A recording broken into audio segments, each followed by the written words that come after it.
Step সামনে একবারে সোজাসুজি। Step 1, step 2, step 3, step 4, step 5,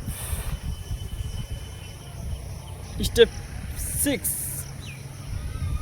step 7, step 8।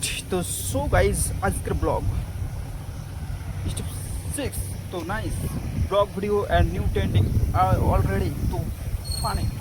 তো গাইস এখন আমার সামনাসামনি আছে, এখন আমার বুক লেভেল আছে, বুক লেভেল এখন আমার বুক লেভেল আছে, এখন আমার মানে হাত লেভেল আছে, এখন হাত লেভেল আছে, এখন বুক লেভেল আছে, এখন মাথার উপরে আছে, এখন বাম কানের দিকে, এখন ডান কানের দিকে, এখন জাঙে, এখন বাম পায়ের জাঙে।